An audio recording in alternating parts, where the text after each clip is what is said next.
Bonjour à tous. Aujourd'hui, je vais partager avec vous une citation incroyable de Platon. Personne n'est plus détesté que celui qui dit la vérité. Platon est un philosophe fameux pour être un véritable promoteur de la vérité.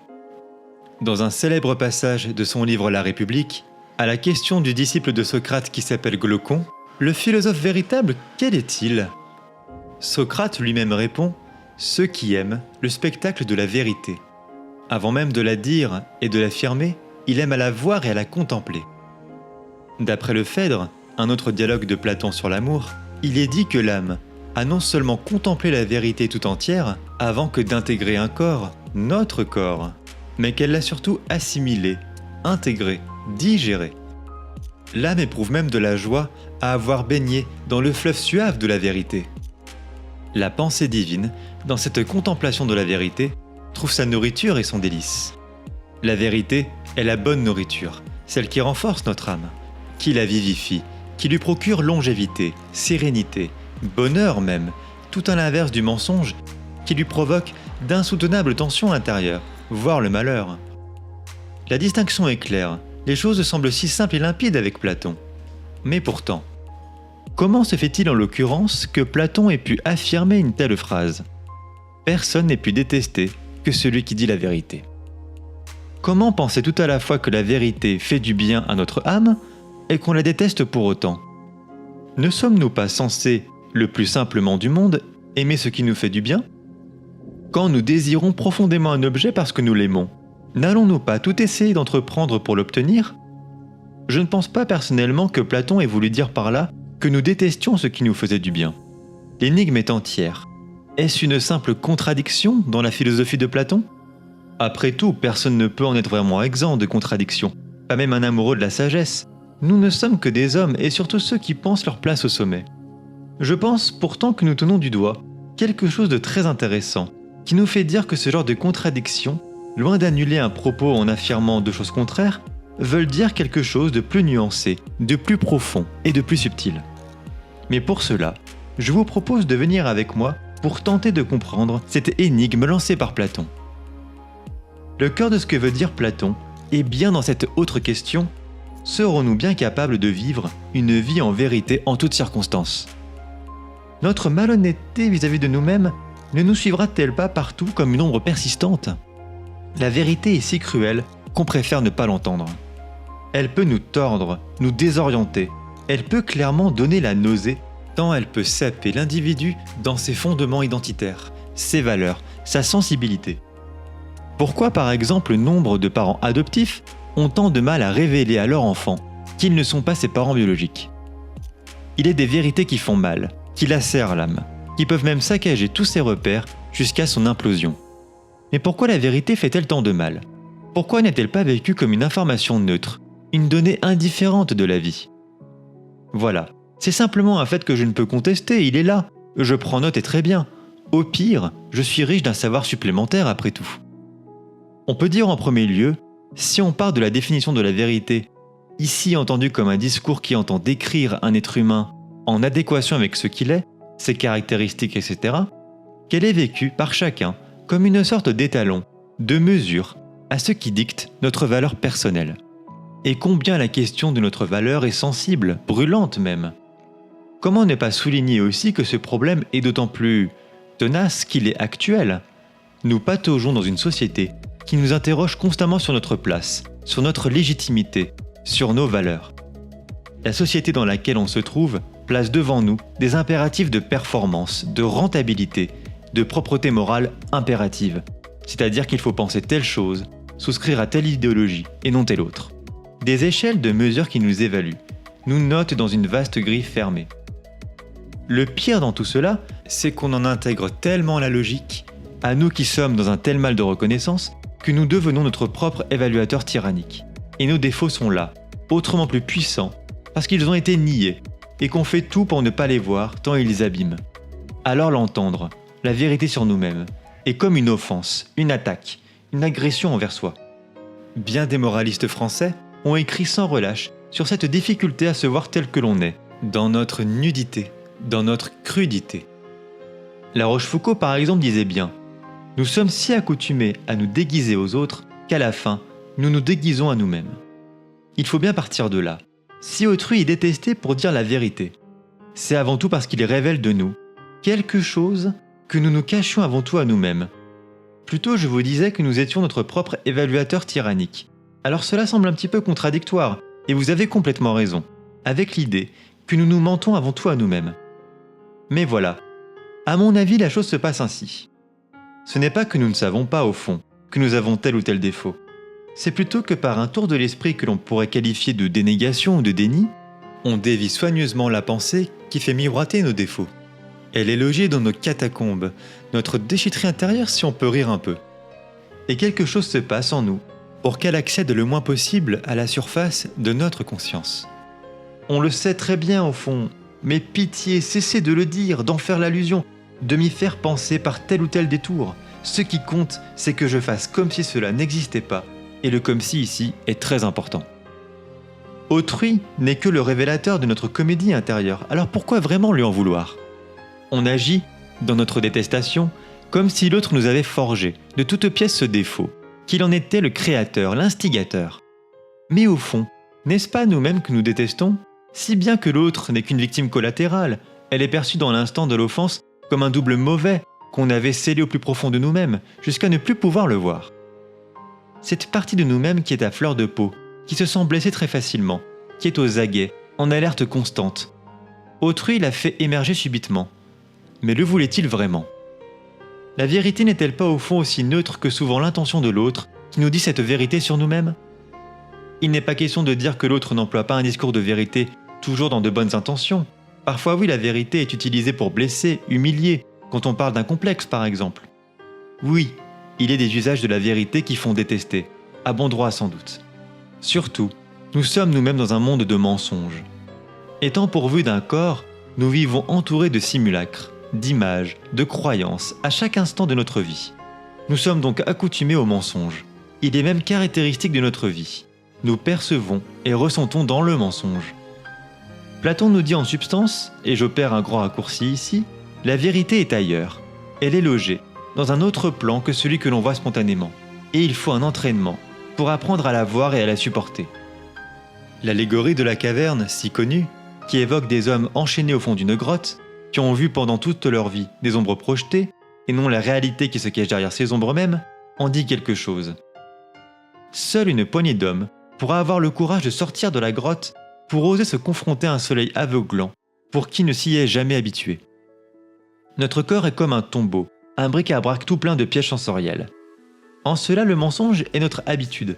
Et comment ne pas en vouloir à ceux qui dérogent, volontairement ou non, à une coutume si profondément implantée en nous-mêmes qu'on ne s'en rend même plus compte. Dans cette citation, le philosophe omet de dire en filigrane que ce ne sont pas tous les mêmes qui détestent ceux qui disent la vérité, mais quelques-uns seulement. Il faut le vouloir, s'en rendre compte, faire preuve d'un insoutenable courage, et cela donc est très difficile. On peut donc, avec l'autorisation de Platon lui-même, s'amuser à contester cette affirmation un peu péremptoire. Est-ce qu'on n'apprécierait pas nous aussi d'être entourés de gens authentiques et honnêtes ? N'apprécions-nous pas, nous aussi, la parole bienveillante d'un ami qui a le recul nécessaire pour nous voir dans nos limites, qui veut nous voir progresser parce qu'il nous aime ? N'est-il pas parfaitement placé pour nous dire les choses les plus difficiles à entendre, en ceci que je lui fais confiance et que je l'estime ? Aristote, dans l'Éthique à Nicomaque, consacre de superbes pages sur l'amitié en disant notamment « L'amitié parfaite est celle que contractent les hommes bons les uns avec les autres et ceux qui se ressemblent sur le plan de la vertu. L'ami, autrement dit, est celui que je considère comme mon égal et qui m'élève, et notamment en voulant établir une relation basée sur la vérité comme valeur cardinale. Enfin, n'y a-t-il pas certains êtres humains, vous peut-être, qui n'aiment pas le confort, en l'occurrence celui du mensonge, et qui veulent se mettre à l'épreuve, expérimenter leurs limites à travers l'ébranlement de leurs certitudes ? Nietzsche ne disait-il pas lui-même que la qualité d'un homme se devinait à sa capacité à supporter la vérité dans ce qu'elle a de plus difficile ? Par ailleurs, Platon omet de signifier dans cette citation qu'il trouve quelquefois le mensonge haïssable. Il le dit lui-même au sein de la République d'ailleurs. Platon dit bien, et c'est étonnant au regard à ce que nous venons de voir, que personne au fond ne voudrait être trompé. Il affirme ainsi dans son livre « Personne ne consent de son plein gré à être trompé, Mais au contraire, on craint par-dessus tout d'y introduire le mensonge. Ce que chacun accepte le moins, c'est d'être trompé, en son âme, d'être privé de connaissances et par là de posséder et de conserver la fausseté. Mais ici, cela suppose que le menteur ne connaît pas la vérité, qu'il garderait sous son manteau malicieusement, mais qu'il ignore lui-même la vérité par ignorance, et donc à se tromper autant qu'à tromper les autres. Ce qui constitue le mensonge pour Platon est la privation de connaissance, ou en grec, l'amasia. L'amasia est une ignorance coupable dont on souffre pourtant. Le menteur croit savoir, et pourtant est complètement dans le faux. Il est non seulement dupe de soi, et dupe par voie de conséquence les autres. Le pire réside là-dedans. Ceux qui ignorent vraiment, ignorent qu'ils ignorent. Et ainsi pourquoi chercher la vérité si on est persuadé de la détenir, alors qu'on se trompe pourtant complètement sur l'état de notre savoir. Le mensonge devient donc une complète fermeture envers le monde, envers soi et les autres. Et c'est là que la souffrance insidieuse apparaît. Ne voit-on pas l'état de souffrance subtile dans laquelle se trouve la personne qui persiste à émettre ce qui est pour elle une vérité alors qu'il est dans le faux? Tout se passe comme si une partie d'elle-même savait un peu qu'il était dans le faux, mais que l'obstination, la blessure de l'ego ne pouvait admettre, au risque de souffrir abondamment. Même le menteur délibéré en prend pour son grade. Il est amené, selon Platon, à ne plus être cru tôt ou tard, à ne plus avoir d'amis. Il est apistos, comme on dit en grec, c'est-à-dire indigne de foi. Dans l'Hippias mineur, un autre de ses dialogues, il affirme en effet « Il est en effet privé d'amis, celui en qui on n'a pas confiance, et à mesure que le temps qui passe le fait connaître, il se prépare à la dure vieillesse et à un isolement complet à la fin de sa vie. » Dans les deux cas du mensonge, délibéré ou dit par ignorance, le menteur semble ne pas pouvoir esquiver un lourd tribut. Maintenant, notre esprit est comme embrouillé. On doit assimiler deux vérités que tout semble opposer. Que 1. Celui qui dit la vérité est détesté, et que 2. Celui qui dit le mensonge est détesté. Mais une question se pose d'emblée. Est-ce que Platon s'adresse réellement aux mêmes interlocuteurs et sur le même plan? Platon en fait distingue deux significations au mensonge, deux acceptions de cette pratique si ambiguë et contestée. Toujours dans la République, Platon émet une distinction qui va tout éclairer. Il s'agit de celle opposant le mensonge véritable, nous venons de la voir, les menteurs délibérés qui se retrouvent en EHPAD, et le mensonge en parole. Qu'est-ce donc que ce mensonge en parole? Contrairement au premier type de mensonge, celui-ci ne fait pas de mal à autrui. Platon parlera à sa manière d'un mensonge allégé. Un tel mensonge pour Platon peut être utile donc, et il a même des vertus curatives. Il dit dans le même livre « Mais qu'en est-il du mensonge en parole? Quand et à qui est-il assez utile pour ne plus mériter qu'on le haïsse? N'est-ce pas à l'égard de nos amis ou à ceux qui comptent parmi nos ennemis, dans le cas où la folie ou quelque manque de jugement leur fait entreprendre quelque chose de mauvais? Le mensonge ne devient-il pas alors une sorte de remède capable de les en détourner? » On pourrait croire en lisant cette citation que Platon banalise le mensonge dans le cadre d'un tel usage défensif et thérapeutique, qu'il serait commode de l'employer par tout à chacun autant de fois qu'il est nécessaire. Pour autant, Platon n'adresse cette recommandation qu'aux gouvernants ou futurs gouvernants, qu'à la seule condition qu'ils le fassent dans l'intérêt strict de la cité. Un simple citoyen qui s'y emploiera sera à l'inverse perçu comme un élément séditieux et déstabilisateur de la société. Platon nous fournit alors des exemples où de tels gouvernants sont inévitablement amenés à mentir. Une source du mensonge nécessaire se trouve par exemple dans le mythe qu'il a écrit sur les races. Il parle même de nobles mensonges. Il s'agit de convaincre que tous les gens de la cité sont nés de la même mère, la terre-mère, et que par conséquent ils sont tous frères. Ce mensonge-là est bien sûr destiné à perpétuer la paix sociale. Si je considère autrui comme mon frère, alors je serais peut-être moins enclin à lui faire du mal. Déjà, permettez-moi deux objections. Être un frère ne me semble pas garantir la meilleure bienveillance, surtout quand on sait ce qui se passe entre Caïn et Abel. Et permettez-moi franchement de douter de la naïveté, non désolé plutôt de la bêtise des citoyens consistant à croire qu'ils sont tous frères et qu'ils font la ronde des frères bienheureux. Mais en plus de cela, il faut arriver à les persuader dans le même temps qu'ils sont chacun faits des métals différents. Tandis que comme par hasard les gouvernants ont été forgés avec de l'or, les gardes de la cité l'ont été avec de l'argent, et les producteurs avec du bronze. Il sera donc nécessaire, pour que l'harmonie règne au sein de la cité, que chacun accrédite et incorpore durablement cette croyance, de telle sorte que chacun reste à sa place, dans son domaine d'excellence qui lui est destiné. De la même façon, il est autorisé aux gouvernants dorés de pouvoir mentir sur le problème du mariage. Je m'explique. Il revient aux gouvernants de veiller à une soi-disant pureté de la race. C'est pourquoi il devra se débrouiller, pour que les hommes et les femmes pourvus des meilleurs patrimoines s'unissent à leur propre insu, et même que les enfants les mieux pourvus soient les plus privilégiés. Incroyable, non ? Nous qui pensions que c'était une question si contemporaine. On voit bien que loin d'être une démonstration limpide, ou tout noir ou tout blanc, la courte citation de Platon, toute percutante qu'elle est, doit être enrobée de plein de nuances. Déjà parce qu'il s'agit de son opinion de philosophe, et que même si ces derniers sont pourvus d'une grande sagesse, cela ne nous interdit pas, à vous comme à moi, de commenter et d'user de notre propre esprit critique. Ensuite, on a bien vu que Platon lui-même nuançait sa proposition dans ses différents dialogues. Ainsi, à la citation « Personne n'est plus détesté que celui qui dit la vérité », on voit que la difficulté est bien là avec la philosophie.